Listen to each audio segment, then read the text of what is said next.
Joining me now to talk more about this, as well as the Food Modernization Act, George Heminger, founder of the Survive and Thrive TV.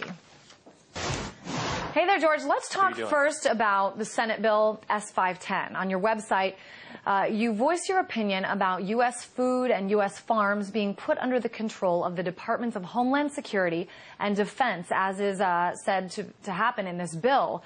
In the bill, it says that they want to do this in the event of contamination. Talk to me about what you think about this.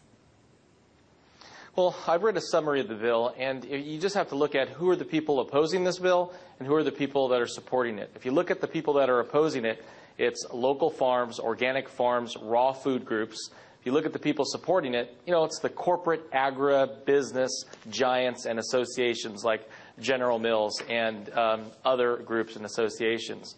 So, once again, this is a bill designed for the corporate government monopolies. And considering the economic situation right now, it's totally absurd. In the bill also, a removal of the right to clean and store seeds. I mean, isn't that what every parent loves to do with their kid is, grow vegetables in the garden? Why and how could this possibly be against the law if this bill passes? Well, what we're seeing with this economic collapse in America, especially in California, you're seeing a huge growth in local farms and, people just trying to live and produce food to eat. And they're getting a surplus, and they're selling that to their friends and family and neighbors. Now, what this bill does is it seeks to regulate, control, and eventually kill these small farmers. There also seems to be, just switching gears to the government aspect of this a little bit, there seems to be a lot of revolving doors. I mean, we are in Washington, but several names of people who used to work for Monsanto are here, including, on the Supreme Court, Justice Clarence Thomas. We see people in the FDA who used to work for Monsanto. What do you think about all this?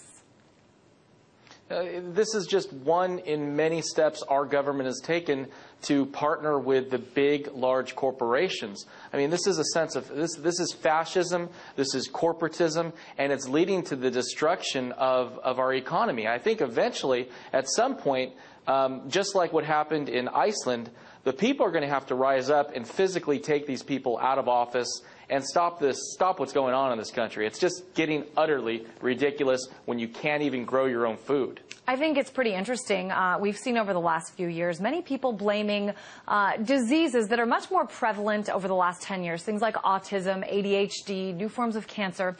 They're blaming these on everything else, from vaccinations to air pollution. But not a lot of people seem to be pointing their finger at GMOs. Why do you think that is?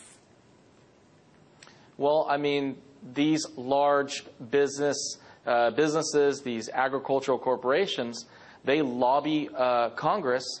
And what else could be more natural about growing your own food? Growing your own food should be as natural as eating your own food. But what you have here is large corporations doing whatever they can to monopolize the distribution of food and to control it because they want more profit. They want to make more money. And I think what you're going to see as we see this depression take hold in America, you're going to see people starve because they won't be able to afford the food that's coming strictly from the corporations. We should have diversification of the food supply, not centralization of it. Certainly a scary thought, too, to think that all of this genetically modified organisms are in 70%, such a high number. George Heminger, founder of Survive and Thrive TV.